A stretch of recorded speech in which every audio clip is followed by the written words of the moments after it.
Hello and welcome to Queer News Tonight. This is the world's first and only LGBTQ+ daily evening television news, broadcasting live and then available on demand on all smart televisions, including Roku, Apple TV, Android TV, Amazon Fire TV, and YouTube and Facebook. It's time to queer up the news. It is Thursday, February 16th, 2023, and we are live and literally out of the closet and into the headlines. So many of your important stories we are going to tell this evening on Queer News Tonight.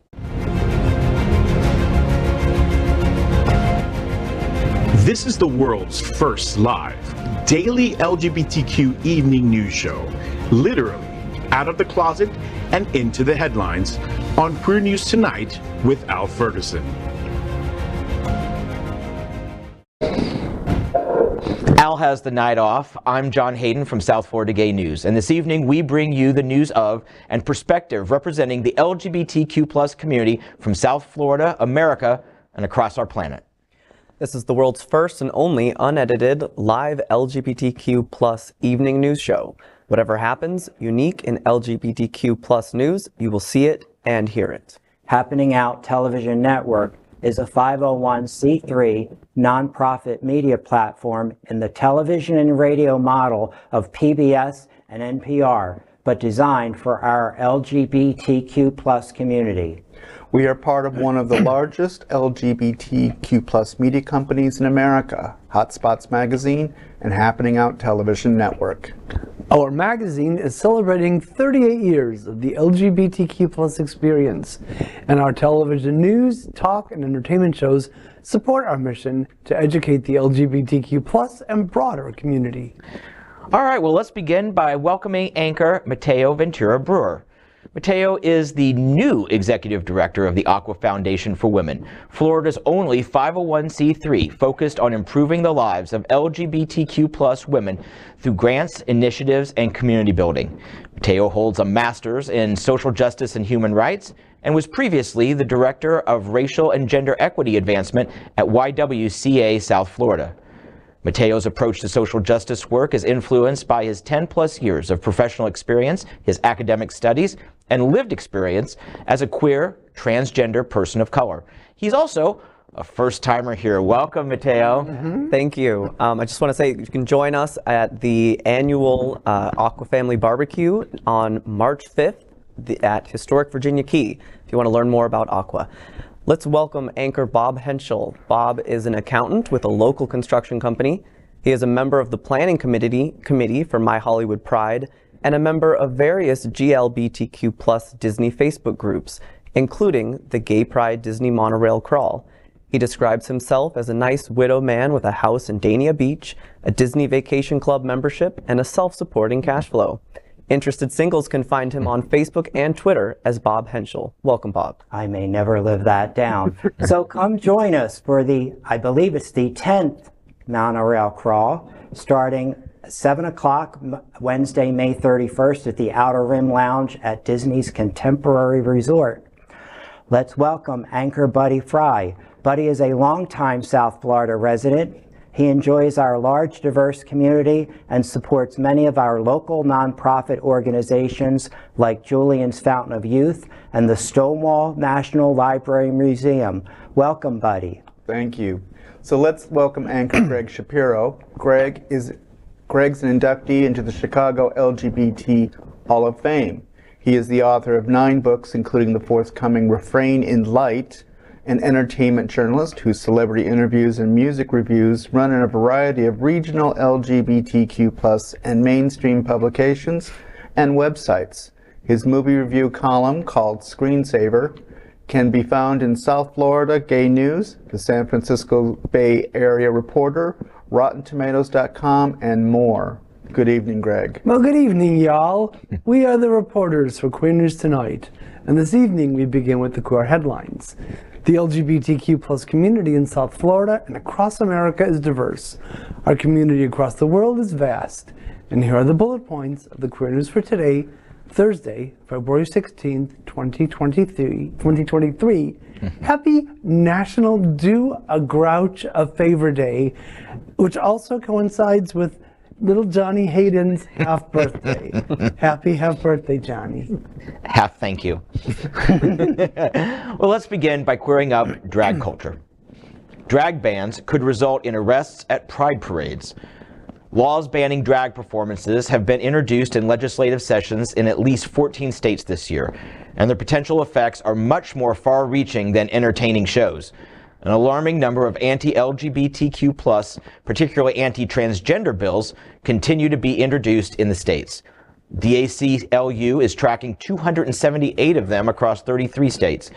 While many target bathrooms, IDs, books, healthcare, education, and sports, a newer trend this year is attempting to ban drag.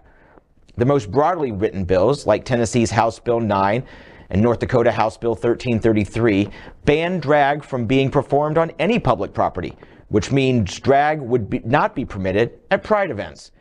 It could also theoretically mean that a transgender person dressing in clothing matching their gender identity but not their sex assigned at birth could be arrested if they did anything constituting a performance, such as lip-syncing to a song they were listening to. In Tennessee and North Dakota, a first offense carries a penalty of up to nearly 1 year in prison and a fine of up to $3,000. Second offense would be a felony and would carry a penalty of up to 6 years in prison and additional fines. I find these bills hard to pass just the eye test, because how you dress doesn't make you a criminal. It's about freedom of expression. And just on its face, these should all be thrown out on their first court challenge. Of course, we've got a Supreme Court where we know at least one justice, Justice Thomas, will vote to uphold these. He said as much in previous rulings. Hopefully we'll have federal judges that will be able to stand up for this, or even state courts that will say, look, just because you're wearing a dress, if you're not cursing, if you're not doing, whatever else would go beyond an R-rated movie, then you can't tell parents not to bring their children, you can't shut down places, you can't lose their liquor licenses. I'm not an attorney, but those are basic things that should always happen. As a transgender person myself, what I really think of these bills, well, I think a lot of things, but what it seems to me is that it's trying to criminalize the existence of transgender people. Mm-hmm. And in similar vein, trying to enforce legally gender norms, which we know people have been expressing themselves in a variety of ways since the beginning of time. And these are hard to uphold, and I think that's the purpose there for intimidation and fear. Mm-hmm. Mm. Well, first of all, a pride event isn't a pride event without drag queens and drag kings. So, that just seems ridiculous. And North Dakota, you should really be paying more attention to more pressing issues, such as the weak record on the economy and education that you have. Mm-hmm. That might be a good place to start, and leave us alone. Mm-hmm. You do work with Julian's Fountain of Youth. Mm-hmm. Are you concerned about your upcoming gala? Because there's already people who are saying, that are alerting the state, the overseeing body, I can't think of it now, but the overseeing body of businesses that issues permits. Are you concerned about the upcoming event? That would be something to ask Julian, the executive director, to be sure, because I'm sure he's in conversation with the powers that be on that discussion. Mm-hmm. I'm concerned personally because it just puts a target where it doesn't need to be. Mm-hmm. We have better things to do in life than to sit there and worry about, something as trivial as this. Yes. It's a waste of energy and a waste of taxpayer dollars and a waste of just judicial time and the whole process to do nothing but go after kids or anyone who happens to be transgendered. Now let me ask, I'm sorry, go ahead, Bob. No, go ahead. Let me go ahead and ask this question. Police come in and raid the pub, which has a drag show just about every night of the week, and they're generally really, really good and not pornographic besides a few bawdy jokes and things that you'd probably hear in the 9 o'clock hour on primetime back in the 60s, Well, then you raise the question of, because it says, that story specifically said public property. Right. Are we now going on to private property? Right. Because presumably the pub is not publicly owned. Mm-hmm. Somebody or some company owns that. Right, but to my point, you can hear them outside. You can certainly see inside through their glass. But then also there's pride in general. From drag story hour to just contingents of drag queens that walk the parade. Pride started as a riot. If police come, do we acquiesce? Do we silently protest, or do we remind people what the original Stonewall was about? We need to remind people what the original Stonewall was about. I have seen over the years, here and there, that people want to deny the fact that it was let me get this correct, a trans woman of color, and I'm going to say it how it's in my head, threw the first punch. And some friend of mine was posting on social media today. He was speaking to an older gentleman, a lawyer, who basically was of the opinion these people are going to win, and I kind of agree with him. And the quote from this friend, they're going to win, the kids no longer know how to fight back. And I think to a large extent that's true. But we have multiple areas and multiple ways to go through this. We have legal means. We have our generation that does know the process on how to fight back from the legal courts and from the avenues that we have politically. The kids may not know how to fight, but there's a huge community that knows how to come in at different angles. We've got television shows and movies and activists and a series of lawyers throughout the country that all know how to work together in unison. And I think it's going to be important for the community, regardless of if it being a social community or a charitable organization, where we all work together as the gay community, as we haven't really done recently. You know, we got very spoiled over the last couple of decades. Complacent.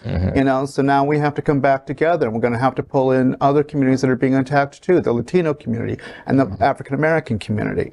We're going to have to start working together as a entire community that represents everybody rather than just you or me. I was at Wilton Manor's City Commission meeting the other night. They granted the annual request for the permit for this year's Stonewall, which is still like 4 or 5 months away. So it's good that they're ahead of the game. But there was also discussion, no final plans put in, but discussion about all the movement up in Tallahassee. Republicans have supermajorities in both chambers, and the only reason the governor would veto it is if it wasn't hateful enough for his liking.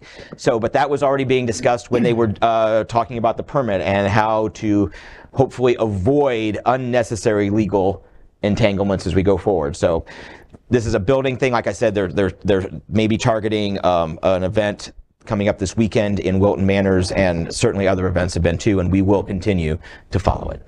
Okay, let's queer up education. Teen suicide data no longer collected in Jacksonville. The Florida Commissioner of Education sent a letter to Duval School County Superintendent Dr. Diana Green, strongly urging that the district end its participation in a CDC Youth Risk Behavior Survey. The letter states, quote, "The CDC survey asks leading questions phrased in a way that may actually introduce risky behaviors to students, prompting them to engage in potentially detrimental activities," end quote.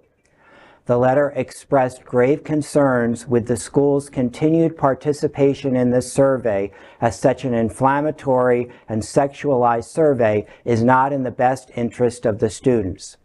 The district also received notice that the Florida Department of Health is terminating its contract with Duval County Public Schools for providing data collection and evaluation related to the survey. Given these developments, the district will not conduct the 2023 survey. The Youth Risk Behavior Survey Duval County students took in 2021 showed nearly 1 in 4 middle school students made a plan to die by suicide. More than 16% of high schoolers reported attempting suicide in the 12 months before the survey. More than 21% of high school students and 17% of middle school students said they abused prescription drugs. School district leaders were asking students to fill out the survey again this school year, but that will not happen now. And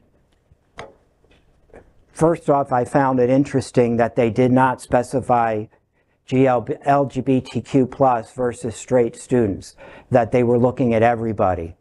And I think the reality is they just don't want to look at the damage they're doing to kids, because you know, I think the kids in this day and age, they're a little more, I don't know, broad-minded than I would have been at their age. And, you know, they're seeing attacks on their friends. They're seeing themselves gunned down in schools, as we just passed the anniversary of Marjorie Stoneman Douglas, which was in our, you know, they just, it's like they want to sweep it under the rug and pretend it's not happening. And it just irritates me. You know, and this is irresponsible at a minimum. And this will come with a body count. But a body count we won't be able to quantify because they're not collecting data on it. Why they would do this, I truly don't know. Unless they, I mean, if ignorance is bliss, then they'll be the happiest people in Duval County. But this is dangerous to children. I think and it's not, but it's kids across the board that they're ambivalent about. I mean, if kids were saying, if you've got giving them a mechanism to raise a big red flag and say, please, I need help, and then they're not doing anything about it, that's criminal. It's negligent at a very, very minimum, and I don't get it. That's how the current political mindset is. Where can we point blame that's the easiest and the least offensive? Where can we feed our base voter with their naive thoughts or their lack of education? Here their kids are being involved, but we don't want them to know that 1 in 5 of their students in their middle school or high school are wanting to commit suicide, and God knows how many are doing drugs. It's easier to ignore that and actually do something and spend the money and the effort in raising the awareness and finding the health care and finding the support than it is to blame drag queens. And these are the same kids, you know, that shouldn't be aborted. They shouldn't have been aborted, so they bring them, you know, they give birth to kids, and then they just don't care. They just stop. And anyone who says a middle schooler didn't know of taking pills until they saw it on a survey is that's just not even worth mentioning. And where are the parents going to be? That's my question. If the parents are seeing these results, don't you think they're outraged? They should be. Yeah, exactly. They should be storming the school district. What the hell? I think unfortunately some of it comes down to appearance. They're worried, okay, is our school going to continue to get funded? We want to appear to be a good, wholesome, you know, whatever it is. These actual statistics and research just shows proof of what they want to ignore. Now, Aqua Foundation obviously is an advocacy group. How do they have a stand on youth issues like this? Yes. So one of our main pillars is youth and leadership and development. So education and development, that is very much what we're all about. And trying to provide safe spaces and resources for the youth is one of our core activities. Okay. And Bob, you wanted to say something? Okay. All right. We move on. Queer up lesbian culture. Rebel Wilson to launch queer dating app called Fluid. While she's found romantic bliss, Wilson is now hoping to help others find their next love, whoever they might be. Out actor and comedian Rebel Wilson is launching a new queer dating app called Fluid. The new mom co-founded the company and told People.com recently that she's excited to be behind an inclusive dating app. Wilson, 42, said, quote, "I never thought I was 100% straight. This is the first dating app where you don't have to actually define yourself or tick a box to say, I'm straight, I'm gay, I'm bisexual, and you don't have to describe what you're looking for." End quote. She says this app allows users to love without labels. Both queer and straight people can use this app. The app is now available on the Apple App Store. Describing how the app works, Wilson told People.com that the algorithm picks up who the user is vibing with and how much time the user spends on certain profiles. If the sexuality of the user moves in a different direction, the app will follow as per the changed preferences. She thinks that having to categorize yourself results in a gap in the dating app market. Personally, I think this is what a lot of apps in this space have been trying to do, and I'm interested to see if straight people will join, because I think that is, I hope they will, because we've been seeing in a lot of the younger generations, they're more open. Even people who might consider themselves straight, they're more open to feeling same-sex attraction. This might help provide a space where they can explore those feelings and without being pigeonholed. I just hope Wilson's app is better than her acting ability. Oh, Lord. Rebel is a very talented. We've gone over this before, Yeah. Gregory. She is a comedian, not an Oscar winner. You're not going to win this battle, but okay. She's lovely, she's talented, and clearly an ally. The app is right here. I was checking it out before the show, and I'm still rather hopeless. That makes two of us, because yet another app where I can strike out and be scammed. Oh. If it wouldn't take me out of my light, I would come over and hug you. I know. But it would, so I won't. Yeah, well, I've been getting some strange messages from 19-year-old. I like men, not boys. No. That being said, all jokes aside, Yeah. I'm going to sign up because I am a firm believer in supporting women-owned businesses, which clearly this is. Okay. All right. And you might get a little something, something too. You know what? I'm going to. Bob will be back. To go to the Butch Bob will be Lesbian back in show. 4 weeks to tell us how it's going, and I can't wait. Okay, guys, so let's queer up South Florida and Florida. Latino Salud celebrates Latino LGBTQ+ at South Florida Gala. The Latino Salud Evolution Gala is here. It will be held at the Design Center of the Americas in Dania Beach, Florida. Latino Salud offers HIV testing and free vaccinations against COVID-19, monkeypox, meningitis, and hepatitis. The gala is scheduled for February 25th with a VIP cocktail hour starting at 6 p.m. and the main event at 7 p.m. Gala funds will help the agency's participation in the annual Florida AIDS Walk. VIP ticket holders will also get photo opportunities, a dedicated cocktail hour, and the agency's popular benefit in a box, personally delivered before the event. The gala tickets start at $175 for regular admission and $225 for VIP bookings. To purchase your tickets or for more information, visit latinosalud.org. Not bad. I need to start saving my pennies so I can go to these things. I mean, I clean up reasonably well, I think. They're important. Yeah. It's important, especially for, the communities such as Latinos, to feel welcome in organizations that are specifically designed to help disseminate information and support them in all the different shots, because not everybody's comfortable with going to every organization. Yeah. And especially with the misinformation that runs rampant in Spanish. Yeah. So that's a key area that they're helping bridge the gap. So I wish them the best. I mean, the Design Center is beautiful. It's a great space. It really is. Sounds like a lot of good. That's where they had our first red dress, red ball. Right. And that was an amazingly fun time. Well done to Terry Dyer and his team at World AIDS Museum. I hope that South Florida doesn't realize how lucky it is. I mean, the fact is that we have galas every weekend at this time of year, or more than one, is amazing. But because there are so many genuine, worthy causes to support. Latino Salud is so very unique because many LGBTQ communities don't have a support system specifically for them. And as you said, a lot of stuff gets either lost in translation or hateful in translation. And there's so much stigma in certain communities, the Latino community, unfortunately, being one. And Latino Salud welcomes everybody in. They just opened, I guess it's been a year now, but they just opened a new facility in Wilton Manors that is beautiful. It's very welcoming. The people, especially the volunteers, they're all very professional. You can't tell who's a doctor, who's a nurse, who's a volunteer, because they're all very welcoming, very kind. And so for that to be a resource here in our community is something that I hope we will all embrace. Yeah. Because they embrace everyone. Next, we are proud of our special partnership with Sunshine Cathedral, the world's largest queer church here in Fort Lauderdale. Supporting that partnership, we are broadcasting from our permanent set here at Sunshine Cathedral at the Happening Out television studios. We broadcast Sunshine Cathedral Sunday International Service at 10:30 a.m. every week.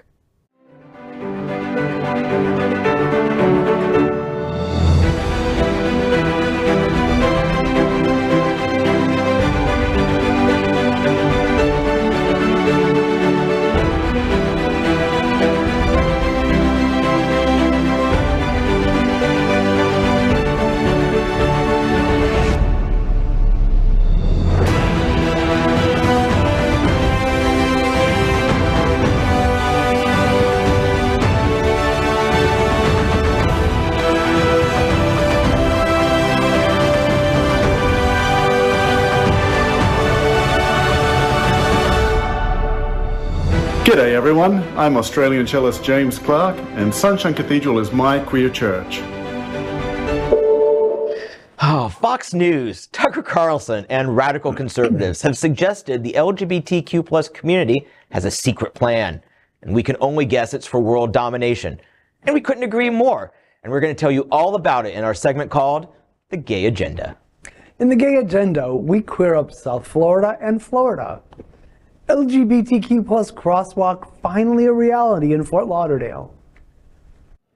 The road to the beach along Sebastian Street.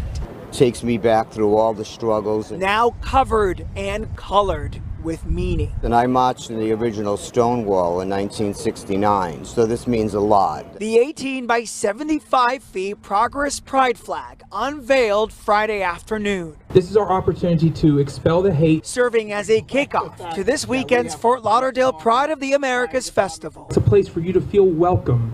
That's what Pride is about. In its 46th year, it is the longest running LGBTQ plus celebration in the state of Florida. I'm proud of it. This new addition, now a permanent reminder. What it took us to get here. There were a lot of hard fought battles to get us to where we have something displayed on a street like this. Fort Lauderdale city leaders and residents celebrated the unveiling of the Progress Pride flag Friday that is now along Sebastian Street and colored with meaning. The newly colored crosswalk was unveiled on February 9th, just before the city's Pride of the Americas parade that took place on Saturday.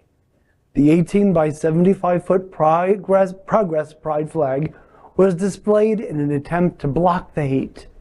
In its 46th year, Pride Fort Lauderdale is the longest running LGBTQ plus celebration in the state of Florida. This new edition is now a permanent reminder of how far the movement has come. The Pride Parade began at Terramar Street and traveled down south through Las Olas Boulevard. In The Gay Agenda, we queer up lesbian culture. Report details brutal violence endured by lesbian, bisexual, and queer women. We will always remember those lesbians who are on the front lines in so many cities today, trying to resist. When we think about LGBT rights, we don't often think about women's right to land and inheritance, girls' access to education, or freedom of movement. These women's rights issues are critical for lesbian, bisexual, and queer women, but don't usually rank high among LGBT rights movement's priorities. At the same time, LGBTQ plus women are also underrepresented in women's rights research and advocacy. The global scale of discrimination and violence against them has fallen through the cracks. A Human Rights Watch global investigation uncovered the most critical forms of violence against LGBTQ plus women. A first-of-its-kind Human Rights Watch report published recently exposes the discrimination and violence that lesbian, bisexual, and queer women and non-binary people face in over 24 countries around the world. Human Rights Watch researcher Erin Kilbride interviewed 66 members of the lesbian, bisexual, and queer community over the past year for her report named "This is Why We Became Activists: Violence Against Lesbian, Bisexual, and Queer Women and Non-Binary People," which looks beyond the criminalization of same-sex conduct. The document details violence that LGBTQ plus people endure from family members, security forces, and others, as well as discrimination related to employment, health care, especially fertility services, housing, land and property rights, justice systems, and migration. In The Gay Agenda, we queer up health. The South is hot with America's top 10 cities for STDs. A new study analyzing data from the Centers for Disease Control and Prevention finds that the DC metropolitan area has the 9th highest incidence of STDs in the country.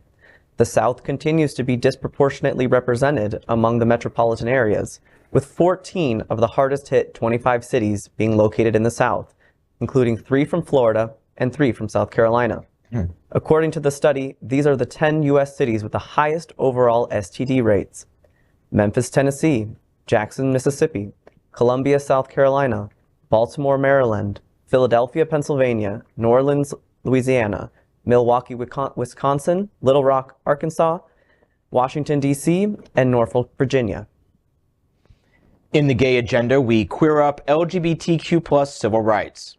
Out, black, and proud, Ernestine Eckstein fought for us before Stonewall. I've always felt that love, sort of transcended any kind of label, like, black, white, man, woman, this sort of thing.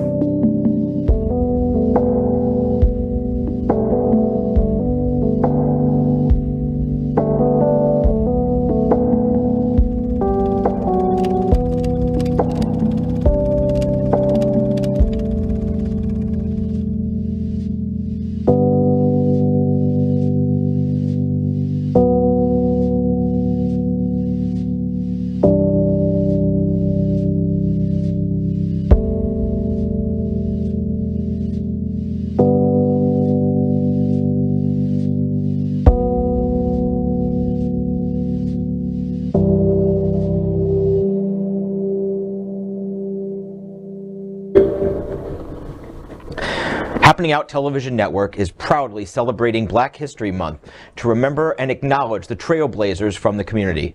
Tonight, we honor the courage of Ernestine Eckstein, who put her life on the line to speak out for queer rights. Ernestine Delois Eppinger, who used the pen name Ernestine Eckstein, was the first black woman to grace the cover of The Ladder, which was produced by the influential lesbian rights group, the Daughters of Bilitis.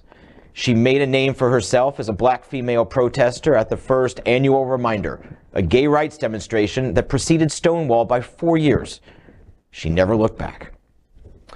In the gay agenda, we queer up drag culture. John Cena goes full Australian RuPaul's Drag Race in skirt and high heels.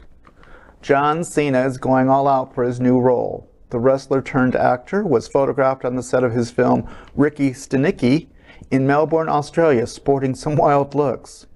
Cena showed fans a side they hadn't seen before when he walked to his set wearing a black t-shirt, plaid skirt, and thigh-high black stockings. Earlier in the week, Cena was snapped wearing mime-like makeup. His face was stark white with heavy black eyeliner and drawn-on eyebrows. Cena tweeted about the movie earlier this month, expressing his excitement.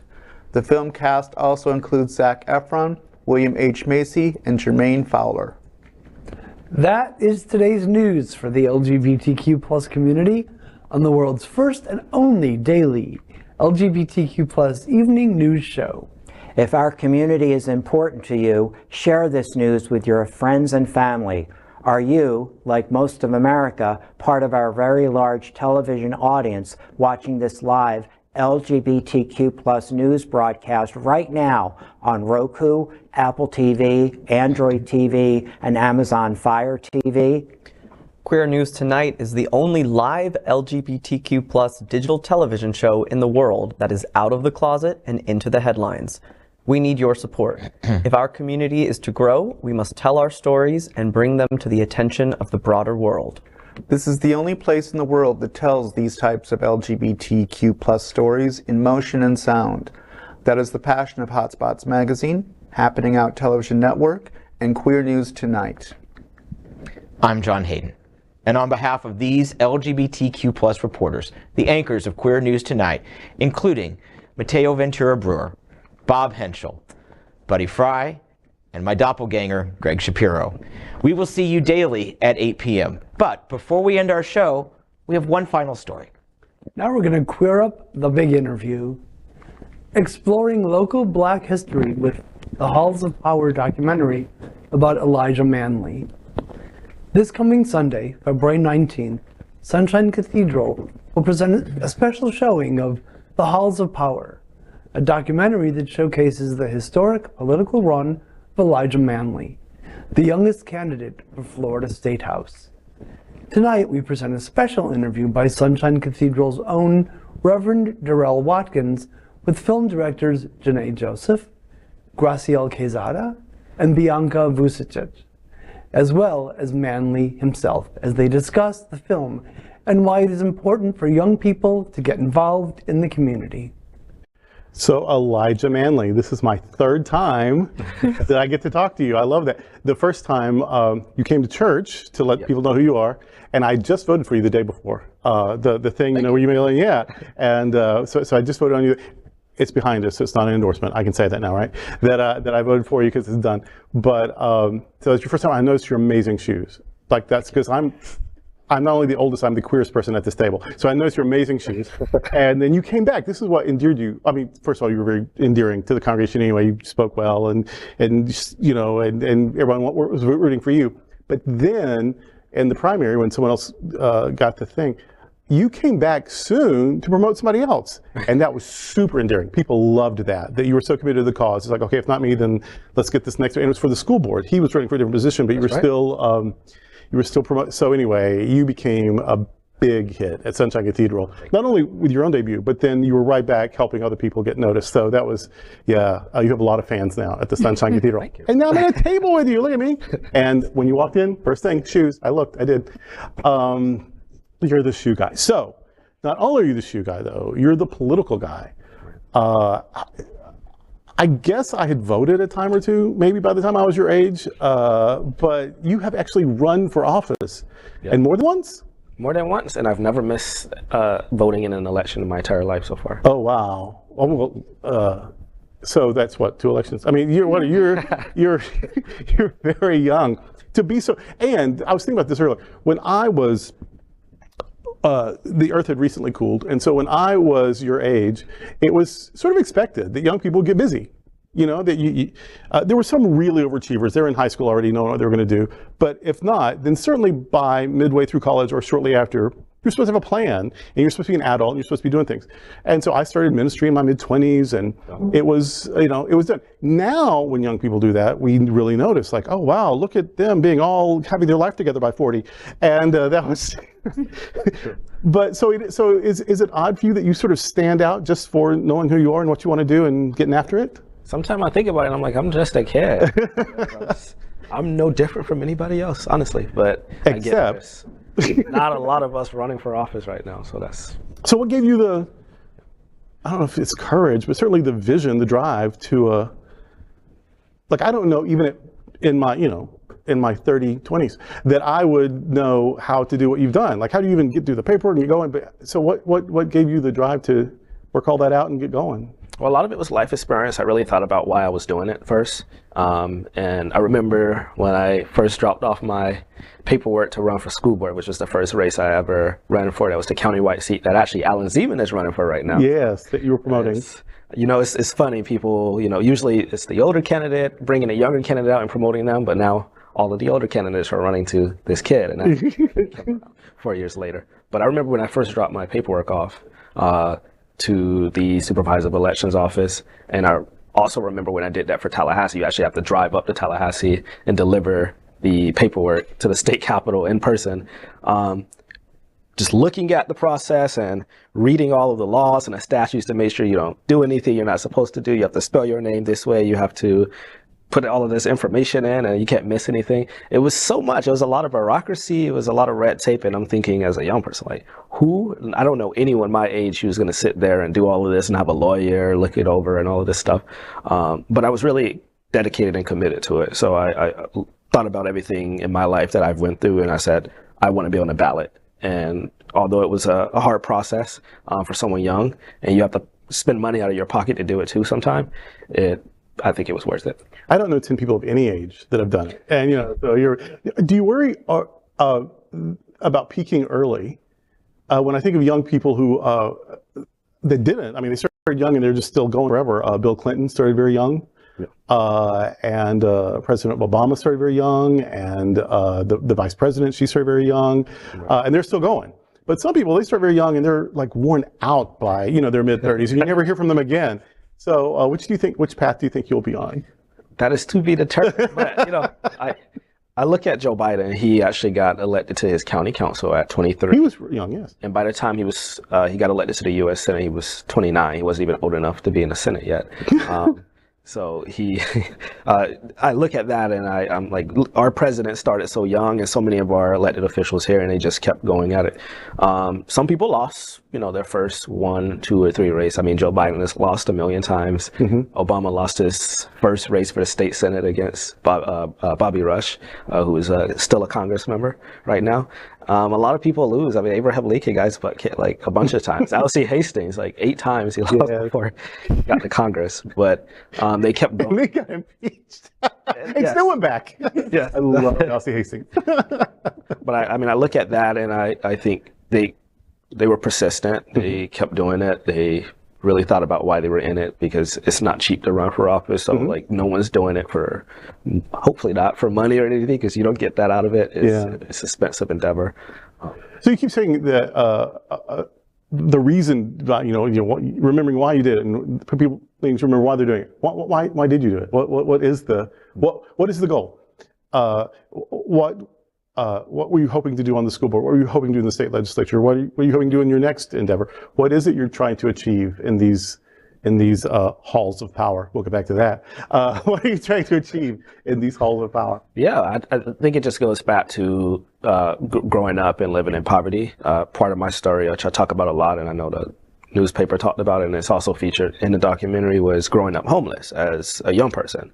And that was chronic throughout my life. That was started in elementary school. We get settled, sometimes we go homeless. And this was a single family. My mom had several kids, so being the only providing the bread in the family at that time was a lot for, my mom. And she only had a high school education. She didn't have a lot of resources. She was disabled. So we found ourselves in poverty. And, out of caution of not, getting taken away from our mom, we kind of kept that under the table. I told teachers, they helped out. They sent shoes home sometime. They, brought hygienic products. The school, they came to the house and helped us out sometime. And I remember couch surfing and all of that stuff. So I think that really motivated me to go into politics. I could have went into a lot of other things. I could have went into business and everything, but I decided to go down the route of public policy, because that's really the meat and bones of how you change the problem that we're seeing in society with poverty, with lack of focus from politicians. And I decided that was the route I wanted to take. And at first it was daunting, because there was really not a lot of young people I saw around the time who was doing that. I'm like, I'm literally going to be the experiment here, so I got to figure it out. There's so many layers to your story. You being young, and then the economic situation of your family, and this added of, because you didn't want to sort of get in trouble or make things more difficult. You've sort of added a secrecy, which is a burden. Like, oh, don't tell people that we could mess up our family or whatever. And then in addition to all of that, at some point you discovered something about yourself, I guess, that it's an amazing thing. I mean, we celebrate it here, but in our society, it takes a minute to work that out, that this is something to celebrate. So can you tell me something about that? Yeah, that was a journey. It was quite a journey, but I kind of knew early on. I knew in elementary school that I wasn't really into the girl. Oh, okay. I kind of figured that out. And young, you did everything. You're just a prodigy. So even young, you realized But I didn't come out at that time. It was just like trying to deny it. Like, that's not possible, because growing up, and I'm just going to face it, there's a lot of homophobia in my community. So a lot of people, that was taboo, like, you're not gay. And then for a while, a lot of people I knew and even mentioned that to was like, you're going to grow out of that. That's a phase. So it took a while. I actually had a girlfriend in middle school. And it was more of like a platonic thing. I actually liked her brother. I think about it now, and it's kind of weird, but it's middle school. But eventually I learned to embrace myself, but I think a lot of it had to do with, seeing other people who, out there who are successful and who found their truth and were able to live it. Because.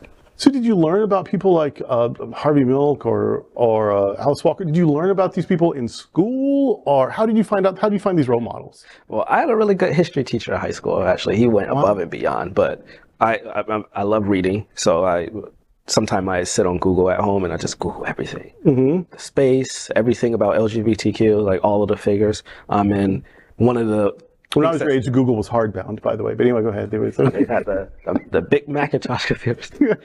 But one of the things that stood out to me that really kind of gave me some hope, and that was Bayard Rustin, who was, I think, one of the leading LGBTQ figures in history that doesn't get talked about. He was basically the brains behind the March on Washington. Everyone thinks of that and they say, well, that's Dr. Martin Luther King Jr., who's great and everything, but it was really Bayard Rustin who organized and put that whole thing together, a black queer man.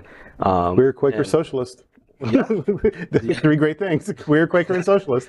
And nobody really teaches our kids that in school. So knowing that and seeing that really allowed me to see a version of myself that I didn't think was possible, because you don't really get taught those things at school, and then people tell you this is all new, this whole LGBTQ stuff is recent and modern, and I think about that and I say, well, what about Bayard Rustin, and what about all the other figures we have?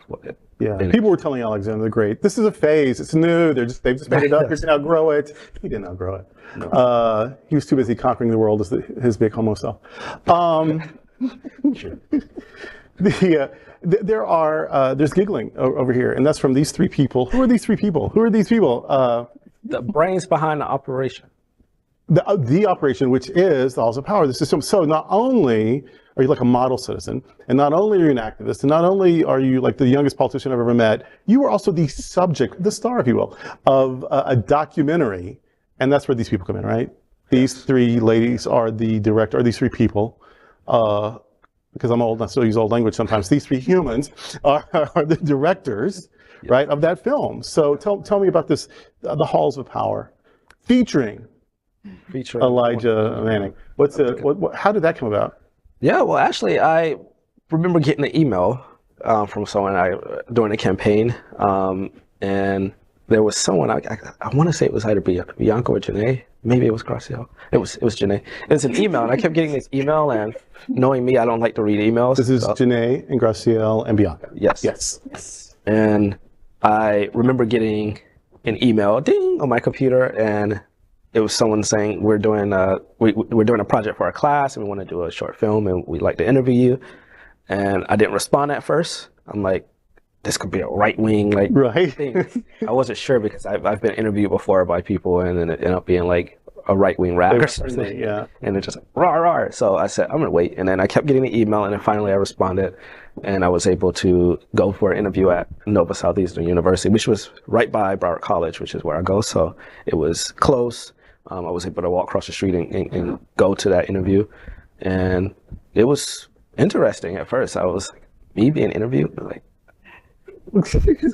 well, it makes sense to everyone who's ever met you, but okay.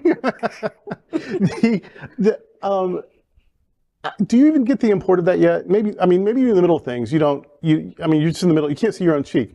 But you were still a student. You were doing all these things. You were a student yet, right? Yeah. And you've done all these things and are the subject of a film. Yeah. I've done a lot of things. I'm not the subject of any film. Can you imagine? You're the subject of a film. That's a big deal, right? It is. I should probably think of it as more of a big deal. But you're too busy being a big deal to think about it. No, that's the way it works, though, isn't it? Like your vision, you're visionary and you're mission driven, and that's what people are noticing, and you're too busy doing to impress with yourself. Yeah, which is why the rest of us are so impressed with you. Yeah, and that's the thing I like about the film, is that the story of it and the message that it sends, which I think is bigger than me, is get involved if you're young. Mm-hmm. And it doesn't matter where you come from and who you are. You could do a lot of great things. Mm-hmm. And whatever cave you're in now is not the cave you'll be in later. I think there's a song, I'm not sure what that song is. I'm thinking it's just rolling through my head right now. But. Excellent. Well, so we've done civics, we've done politics, we've done coming out, we've done film. So I'm so happy these are also my favorite topics. But there's another one. You'll notice this fashion statement I'm making. That's because I'm a clergy person. This is Sunshine Cathedral. I'm the minister. You've been here a couple of times. So I've got to talk about spirituality a little bit. Yes. You said that there was some homophobia growing up that gave you pause, and then the person you sort of looked up to, that admired, he was a Quaker. He was a spiritual person. He was also socialist, and the Christian socialist movement in the U.S. was a Christian and basically evangelical movement. People don't get that. That's a different story these days, right? But no, it made sense that their understanding of the gospel was that hungry people be fed and that nobody has their basic needs denied and everyone's treated with dignity. And so those Christian values informed their politics. That's what Christian socialism was. That'll be news to people hearing even me saying this right now. But Bayard Rustin was a Quaker and a socialist and a queer man and out. Dr. King took a lot of abuse from some people in politics because it was known, and he could have, the FBI was after him anyway for 100 other things. They could have just added that to the list. And but spirituality was a big part, obviously, of Dr. King. He was not only Baptist, also Universalist, then Bayard, Quaker. Where is spirituality in this for you? Was that part of what held you back a minute, and is that part of what's propelling you forward now? Yeah, I don't think it was the spirituality that held me back. I think it was just people who abused their religious beliefs and against me. I mean, believe it or not, at one point, I used to grow up and we used to go to church every Sunday. We had to. It was a thing we had to do, no matter what. My mom, woke up, you got to go to church. That became less of a thing, and then I started going with my neighbor, and I was just going from church to church trying to find a home. Eventually, my grandmother, who lived right over in Stranahan, we get 2 knocks on the doors from these 2 Mormons, and they're like, come here. So I went there for a while too. I found that wasn't really the thing. And then, I really discovered for me what I believe from all of my reading. I found a very deep connection to the Old Testament and Judaism as a really a religion I felt I can see myself in. And so that's been a journey. It's, spirituality. You're still exploring? Yeah. Judaism, excellent. So how does that inform your work now? The spirituality you're if not practicing, exploring. How do those ancient stories of the prophets and the Torah and the wisdom writings, in which Elijah was one. Exactly. The only one not to die. Yeah. Well, you know what? And there's a legend that Elijah will return. He goes into the sky in this fiery, whirlwind. He doesn't actually die. So there's a legend he would return, which is why at Passover there's a place set for Elijah in case this is the home he shows up at. This is the night he comes back. They leave the door unlocked. They place him. And I get those jokes every year. They're like, when are you coming? When are you coming? Well, but what if you have? You know what I mean? Like that here is a prophetic voice and a prophetic life back in the middle of things. You actually do embody the return of the prophet, working for justice, working for inclusion, working for enlightenment. So I actually think there's a great deal of symmetry in all of that. So, and so now, do you think of yourself more as an activist, more as a politician, or are they the same really? They can't be this. I tell people all the time, once you're elected, you're not an activist anymore. You're governing. You take what you learned from activism and organizing, which is the thing I think a lot of elected officials forget. They go from organizing to activism, they get in government, and then they forget about all of that, and they're now a politician. I don't want to be a politician. Right. I want to take the organizer and activist, things I've learned from years working in the Black Lives Matter movement, down here in Broward County for the Alliance, working with other groups like Dream Defenders and all of these other wonderful groups doing work, and utilize that in the legislature to organize my colleagues one day in the fight for justice. What have you learned from Elijah, working with him, featuring him in this film? Oh man, first of all, we interviewed him and learned a lot about him directly, and then in post-production especially, we went into his background, and all his social medias, we did the rundown on him. And it was insane, like, how he was involved in everything. There's a clip, actually, Graciela, you want to explain, that we found one of our interviewees going to a minimum wage protest.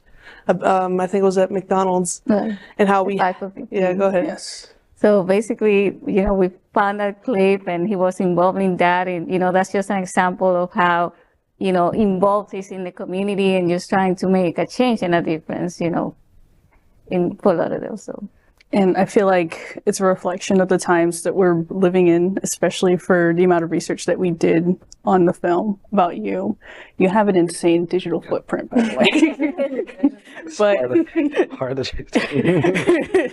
But yeah, I feel like it's very reflective of our generation, you know, how we kind of just are either radicalized, either good or bad, through the internet.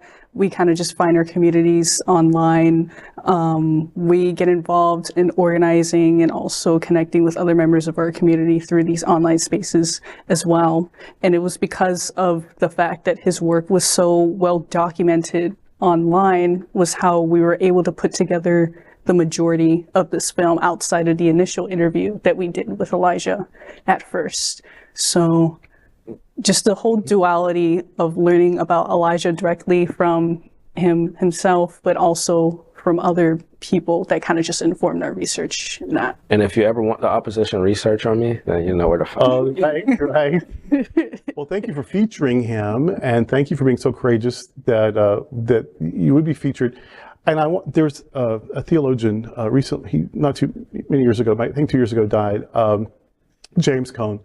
He taught the seminary I went to in New York City, and he used to say that the more particular you are, the more universal you are. So I understand that they didn't really have the queer angle in the beginning. They just knew about this amazing voice, you know, active, young, blah, blah. Turns out you're a big old queer person, and your queerness is part of all that amazingness. And so it's our experience here at Sunshine Cathedral that, I mean, we embrace ourselves as a queer church, and but we also have a lot, almost our entire, reversed from straight churches, almost our entire music staff is straight. And so it's like that at the bars. Yeah, it's exactly in the bars. But that if you will be you, you're giving everyone else permission to be them, and that's what's attractive to people. And so a lot of times people say, oh, well, you know, if you do the queer angle, that's going to, no. If you will be you, that gives everyone else permission to be them, and that is what's compelling. And so thank you for being a queer activist and an out loud queer person. You're helping everyone be who they are. So God bless you for that. Thank you.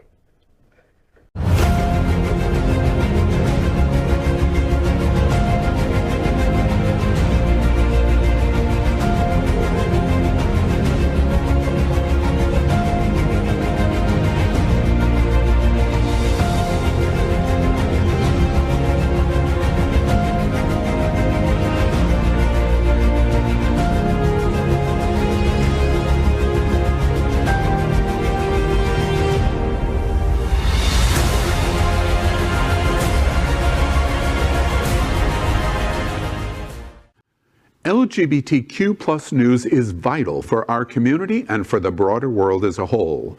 We have enough enemies at Fox News. Tucker, Sean, and Laura are loud.